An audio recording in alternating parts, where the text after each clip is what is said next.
2020-21 میں ہم نے 3500 سوالوں کے جواب دیے ہیں، جبکہ جولائی کے مہینے میں 600 سوالوں کے جواب دیے ہیں، جن میں سے 80% سوالوں کے جواب یا 70 سے 80% مفتی مسعود ظفر صاحب نے اور مفتی سعید صاحب نے دیے ہیں۔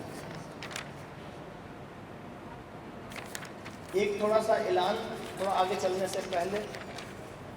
واٹس ایپ گروپ کے لیے ایک تعارفی ڈیسک پیچھے موجود ہے،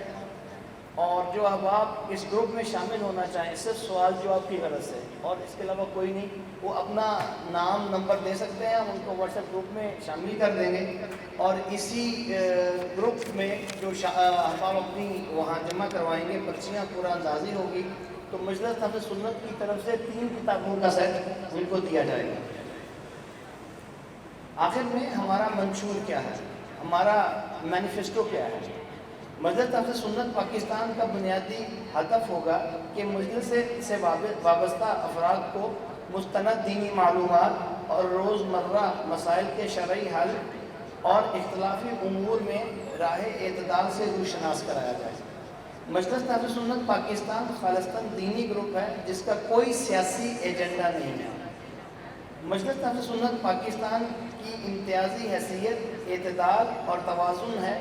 جس میں انتشار اور شدت پسندی کی کوئی گنجائش نہیں ہوگی۔ مجلس تحفظ سنت پاکستان ہر اس امر سے اجتناب برتے گی جس سے شرعی حدود، دینی اقدار، ملکی سالمیت کے متاثر ہونے کا اندیشہ ہو۔ مجلس تحفظ سنت پاکستان اہل سنت والجماعت کے اصول کے مطابق عوام کی دینی تعلیم و تربیت کے متعلق ممکنہ وسائل بروئے کار لائے گی۔ مجلس تحفظ سنت پاکستان مختصر کورسز اور سیمینار کا اہتمام کرے گی جن کے ذریعے ایسے باذوق افراد تیار ہو سکیں جو مستقبل کے چیلنجز کا مقابلہ کر سکیں اور اسلام کے حقیقی نمائندے ہوں۔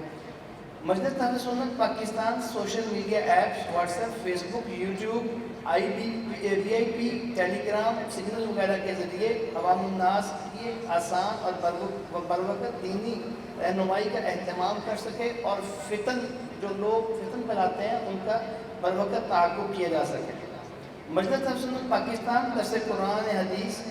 اصلاحی مضامین، اختلافی مسائل میں راہ حق، مستند تاریخی معلومات، تصوف کی حقیقی شکل، سلف صالحین کے سیرت و کردار اور بین الاقوامی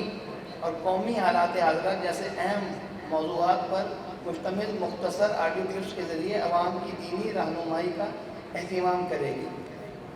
مجلس تحفظ سنت پاکستان فکری انتشار، شکوک و شبہات پر مبنی نظریات اور نت نئے فتنوں کے اس دور میں پیدا ہونے والے اعتراضات کے جواب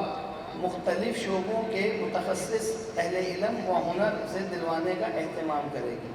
مجلس تحفظ سنت میں پیش کیے جانے والے تمام مواد کی دستاویزی شکل میں پرنٹنگ اور پروموشن کی جائے گی۔ یہاں تک میری بات ختم ہوئی۔ ایک بات کی جانب ضرور توجہ دلاؤں گا کہ مجھ سے پہلے استاد العلامہ حضرت مولانا زاہد راشدی صاحب نے جس طرح توجہ دلائی کہ ہمیں